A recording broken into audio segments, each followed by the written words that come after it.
The notes are home. It's like a warm type of feeling, like it's like a spotlight feeling when you're playing trumpet. For Dorian Tucker, his horn represents more than just an instrument for music.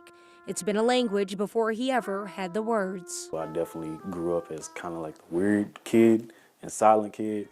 But within these four walls, surrounded by the artifacts of his inspiration, it's a conversation bridging together the past and a promise to himself. For Dorian, being back in Miles Davis's childhood home in East St. Louis is a homecoming. It's definitely a beautiful spot. It felt weird at first.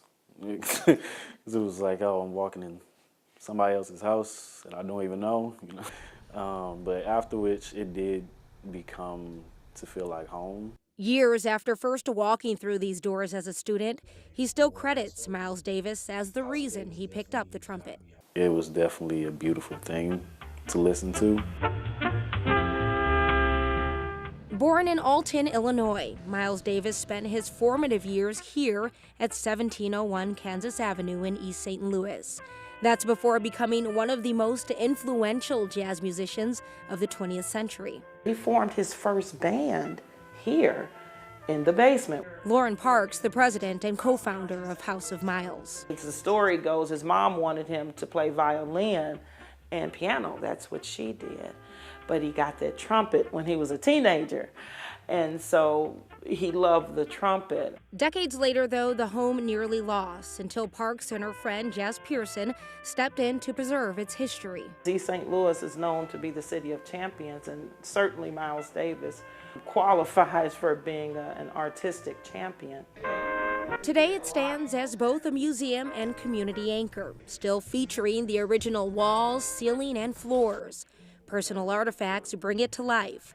A tapestry from Miles's New York apartment brought to East St. Louis by Davis and his then wife, actress Cicely Tyson. Go upstairs, a room where Miles once practiced.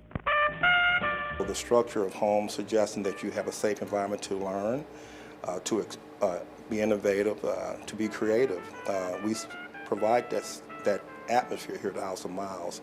This safe haven offering tours to workshops to music and arts education, with a special focus on hands-on programming and mentorship. I'm overjoyed when I have the opportunity to see a student develop from nothing, from the beginning stages, and develop into something miraculous. Artistic director Jason Brown taught Dorian years ago. Now he guides other students through educational programming. So I would go into the classroom sometime. I say, well, tell me about Miles Davis. Most of the kids didn't know who he was. So I say, this is a problem. Turning a problem into his purpose. I want them to take away the experience that they had, what they gained from it, what they learned, and I want them to come back and have an even bigger impact on what's happening here. And the House of Miles draws visitors from around the world, from Italy and France to supporters much closer to home. So many of the children are just diamonds in the raw, diamonds in the rough, and to see them begin to shine and show their light, there's nothing like it.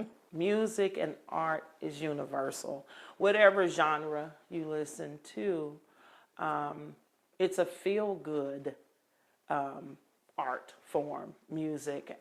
And music, offering a path forward for young artists in a community too often defined by what it lacks. Definitely growing up, it was said, like, don't always, like, say you're from East St. Louis because you don't want to get shunned away because there's a whole stereotype of my home, but I definitely always encourage it. Miles Davis used the trumpet to reinvent himself. Dorian is using it to define who he's becoming.